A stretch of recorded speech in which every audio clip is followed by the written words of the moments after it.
questions. They're just like instant your response, no planning necessary. There's no wrong answer to any of them. Okay. So what 6 words would you use to describe yourself? 6 words. Let's go with friend, student, teacher, planner, writer, and kind. Nice. I love that 5 of the 6 were nouns and there was only 1 adjective. I wasn't even paying attention. I like that. So many people feel like they get stuck in the description because you describe yourself. They get stuck in the adjective thing, but it really could be anything. I love that. What's your favorite way to spend a day? Well, actually, to tell you the truth, it really is my work that I'm doing now. And that's when I'm not visiting my kids. I just recently became an empty nester, so I'm enjoying when I get my weekends to visit my kids who are away at college. But I know I'm in the right spot as a life coach and a writer because when I wake up every day, I'm excited when I'm able to have a full work day. That's awesome. To be in my office. What's that quote? Just flew right out of my head about. What the heck is that quote? I don't know. It's gone. Something about you're never going to feel like you're working if you love what you do.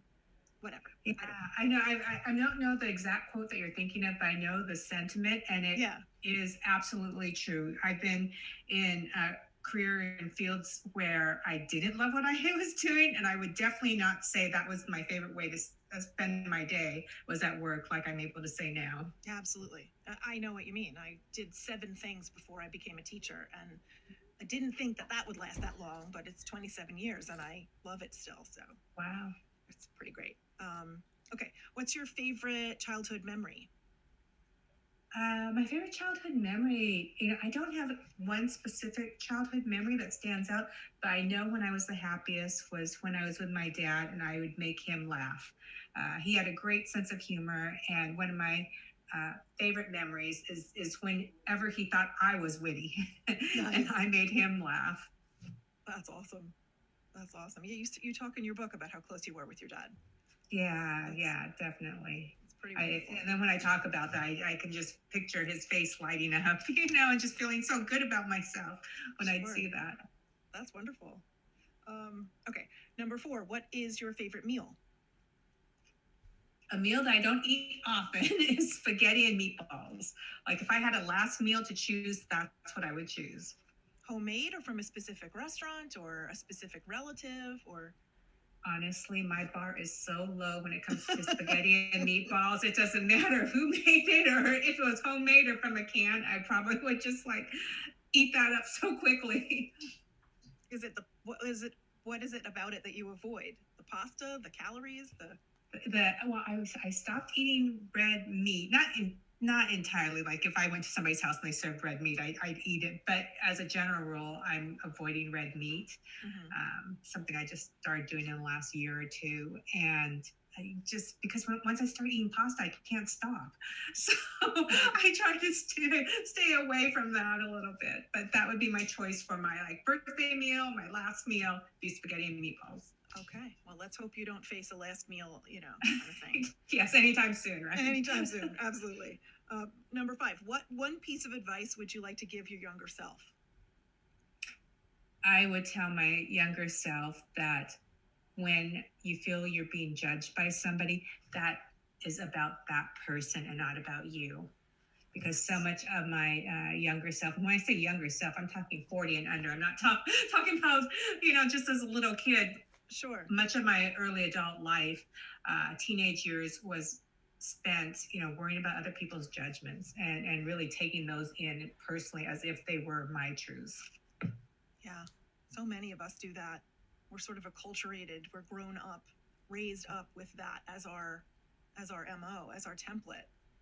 We look outside of ourselves for approval, and our image of ourselves, our self-esteem, our sense of who we are in the world is mostly contingent upon other people's happiness with us. And I think women and girls share the burden of that most of the time. I'm sure there are some men, I'm certainly not going to say that no men feel that way, but I think it affects women much more than men.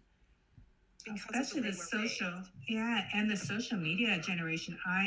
My daughter is 21 and a half right now, and she's kind of the first generation really going through the social media generation in such a heavy sense as a young adult, and I can't imagine that myself. So I'm glad that piece wasn't there for me when I was her age. Yeah, we have kids the same age. My son is 23 and my daughter's 20, and Yes. my son was not so affected by social media as much as my daughter. He sort of uses it now and then to post pictures of random things, but my daughter's on it a lot. And I think that she went through a very rough time when she was in high school because of what was going on with social media, what people were saying and who was being included in group things and who wasn't, and just makes the angst of teenagehood so much more difficult to deal with.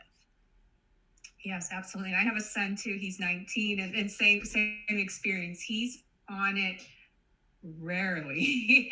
I think he's just on it because he needs to be, as far as connections with other people, but he's not, it's not used in the same way as my daughter and her friends use it. Yeah. That's an interesting sociological study right there. Gender usage of social media. That's another thing. All right, last question. What is one thing you would most like to change about the world? I really would like to get the world to sit down and listen. I think that's the biggest problem that I see right now, both, a small level that happens in families all the way to globally. Sure. We've forgotten how to listen.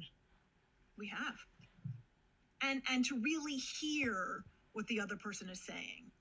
Not just let the words wash over us, waiting for the pause in the sentence for us to interject what we're already planning on saying, but to actually listen and not plan your response ahead of time, but to listen and really absorb and try to understand and accept and allow the difference, the diversity of ideas in to change us.